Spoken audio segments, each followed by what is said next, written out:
Welcome back to Sailing Out of Sight. I'm Diane. This is Craig. And this is our pirate pup, Bonnie. Learning as we go. Together, we are sailing out of sight in search of blue water. We spent a week anchored at Boot Key, enjoying Marathon and provisioning for our passage to the Bahamas. We are extremely excited because reaching the Bahamas is a goal we've been working towards for several years. Welcome, we're going sailing today. Good morning. We are headed to Long Key to stage to get ready for our Gulf Stream crossing. So we're going to start getting things ready. I'll go close the front hatches. Okay, I'll start getting stuff ready up here. Leaving from Marathon is an option, yet the further south we depart from means we'll be in the Gulf Stream longer than if we depart from a more northern point. The Gulf Stream has its fair share of obstacles to plan around, so making our first crossing feels pretty stressful. We've done a lot of reading and talking to others about how to cross the stream safely. While I think the information we gathered is invaluable, most of what we read was about passages that had gone poorly for one reason or another. I think dramatic stories are the bulk of what gets published because it makes good reading. For certain, drama sells. Are you restless? No, I'm not restless. It just feels good to be going somewhere. And like we have no clue of what lies between here and there. Oh, okay. We have the charts, but we really don't know what's out there today. We don't know what the day holds. No, we don't. I have my life jacket though. I specifically remember after we got back from Port A and the barge incident, I remember specifically thinking about that list that we put together on things that we needed to do before we could actually take off cruising. And it was an overwhelming list. There were times I felt like there's no way we're going to be able to accomplish all this technically or financially. But we kept at it and things worked out. Probably won't feel this way when things are going south. Right now, everything's looking up, looking well. And looks like we could have a really good cruise. We aren't scared at all, but we're trying to be very cautious and respect the seriousness of an open ocean passage and the complications the influence of the Gulf Stream can create. So what is the Gulf Stream and why is it a big deal? The Gulf Stream is a warm and swift Atlantic Ocean current that originates in the Gulf of Mexico. The Gulf Stream is known as a western boundary current. Its behavior is determined by the North American coastline. Trade winds from Africa drive water in the Atlantic westward until it hits the coastline and gets pushed northward. In turn, the Gulf Stream affects the climate of the areas closest to the current by transferring tropical heat toward the northern latitudes. The warm waters of the Gulf Stream heat the air directly above it, helping produce its own microclimate. Low clouds frequently hover over the Gulf Stream due to rising warm air and water vapor. If the warm air collides with a cold front, violent thunderstorms can erupt, with severe localized wind, rain, lightning, and even the occasional waterspout. Forecasting when these thunderstorms will occur is difficult because they can form so rapidly. Even worse, the existing weather systems coming down from the north or west can intensify above the Gulf Stream, feeding off the warm ocean below. You don't want to be in the Gulf Stream when this occurs. When the winds come out of the north, they produce waves surging towards the southwest, and these waves become larger and steeper when they run into the Gulf Stream's current flowing in the opposite direction. Steep waves often mean breaking waves, and these avalanching combers can cause havoc to any size vessel. The passage tip we gathered from our research helped us plan what we hoped would be a safe and enjoyable passage. Tip number 1, don't point south. Sounds simple enough. The problem we will notice as we start to feel the Gulf Stream is our GPS on the navigation software, Navionics and Aquamaps, will start showing us pointing more north. When you look at the compass heading and notice it's not matching the plotter's course over ground, you will want to turn more south. Otherwise, the chart shows you overshooting the planned destination. The problem with pointing south becomes obvious when your speed over ground drops every degree you point south. The answer to this dilemma is to stay on the east compass heading. Tip number 2. As sailors, we want desperately to have a nice idyllic sail across the Gulf Stream. However, getting to the Bahamas sooner rather than later is the goal. Waiting for the perfect sailing window might take a long time. Being okay with motoring across gives us a lot more flexibility in choosing an acceptable time to leave. Tip number 3. Start from a point more south than you think. It's a pretty simple calculation to estimate how far north your vessel will drift during the passage. We will be drifting on average 2.5 nautical miles north for every hour we spend in the stream. Knowing our expected drift north helped us decide where our starting point should be and where we should plan to make landfall. Tip number 4, don't forget the waves. We have learned that waves can make or break a crossing. We were told the waves in the stream are often larger than predicted where the stream is the strongest. We use windy and predict wind to give us a rough idea, but if it's too rough when we get a few miles out and hit the edge of the stream, we can always turn back and wait for better conditions. Tip number 5, stay away from the north wind. North wind or any northern component in the Gulf Stream can lead to some terrible conditions. The northern moving current hits the wind coming from the north, making waves much bigger and steeper. Using these tips as planning guidelines gives us more confidence and releases a lot of our anxiety. It's March when we're crossing to the Bahamas, and we expect the temperatures to be pleasant, and some of the more popular locations will be filled with spring breakers going crazy. We are planning to spend most of our time in the Abacos, which we think will be less busy. Diane saw something shiny in the water, and like it was really reflective, so we headed over that way to see what it was. So we're gonna go back and she's gonna try to snag it, see what it is.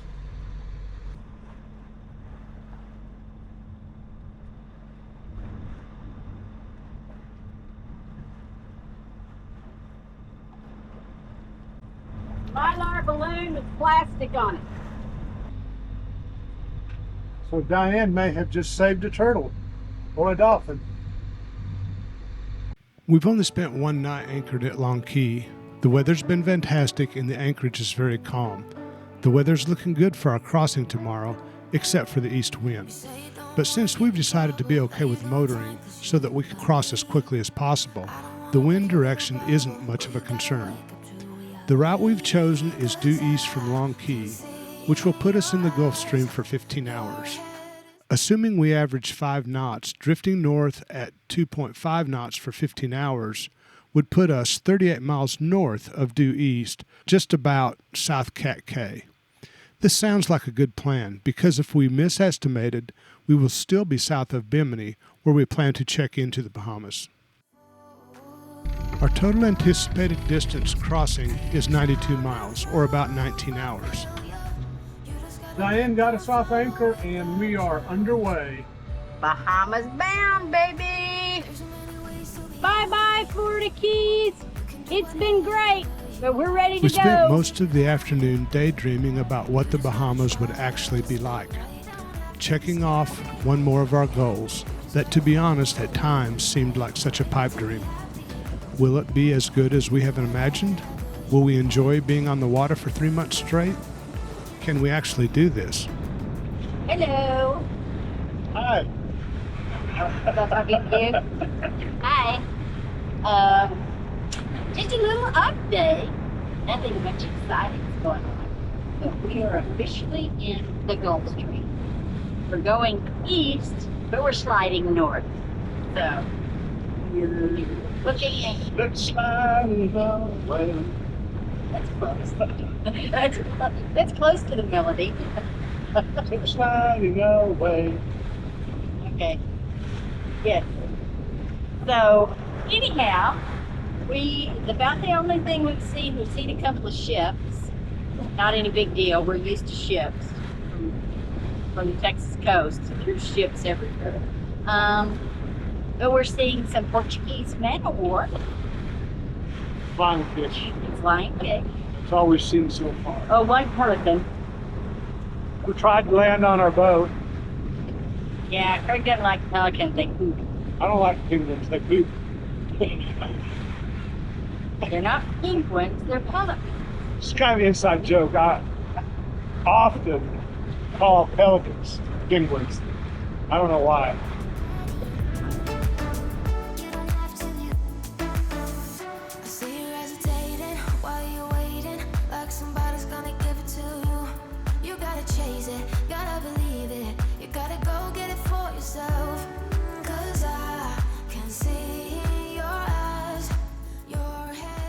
We're also anxious about some things.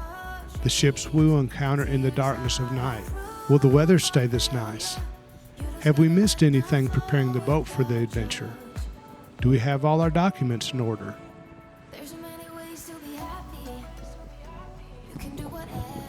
Everything has been going extremely well, and we're settling into our night shift routine, which is 3 hours on and 3 hours off.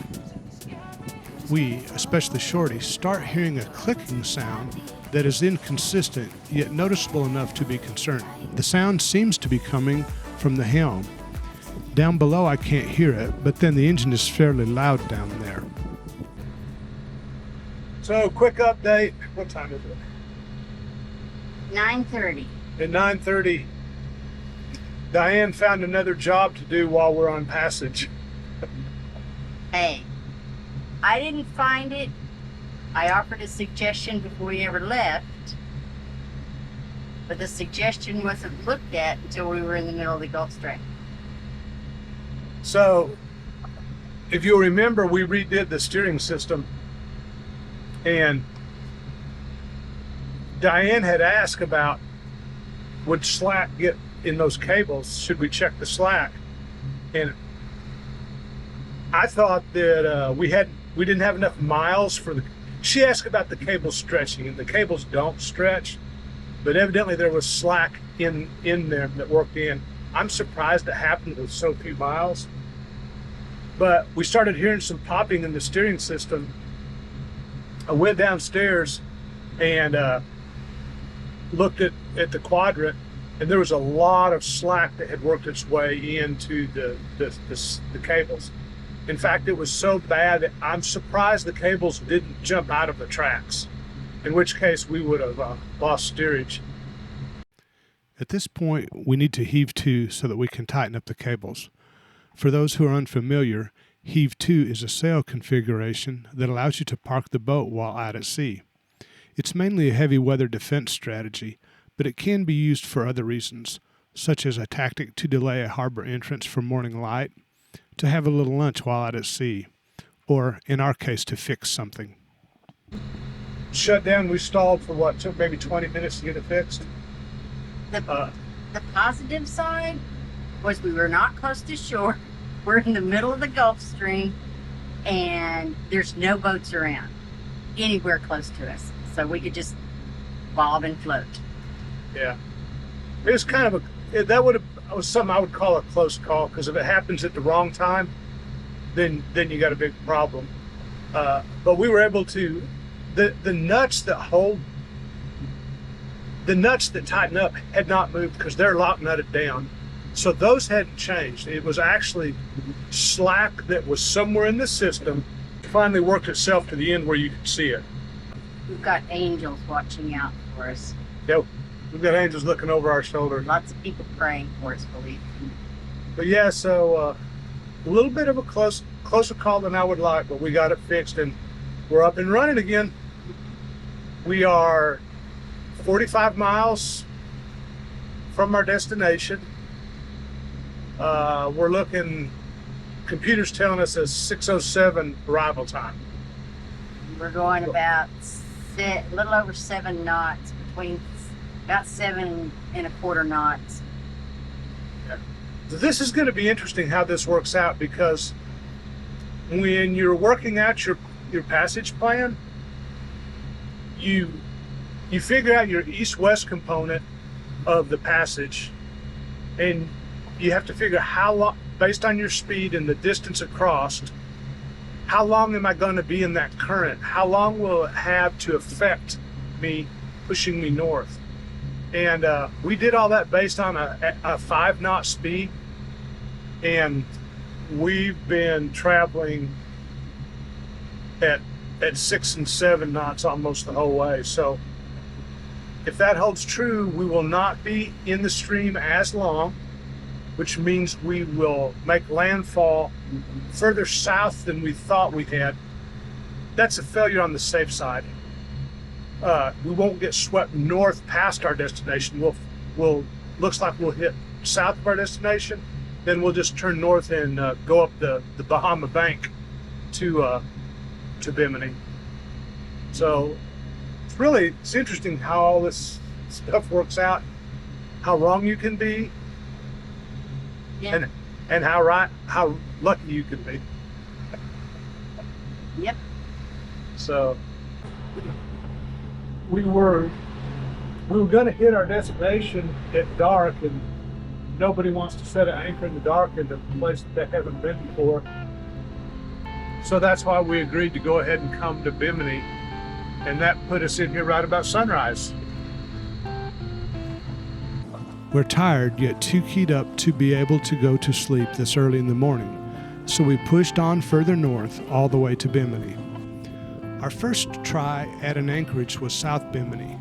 We tried setting the anchor 3 times and never did get a good set. So we decided to try and get a slip in one of the marinas in Alistown on the island of North Bimini.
We called a lot of marinas that were full, and we finally found an available slip at Brown's Marina.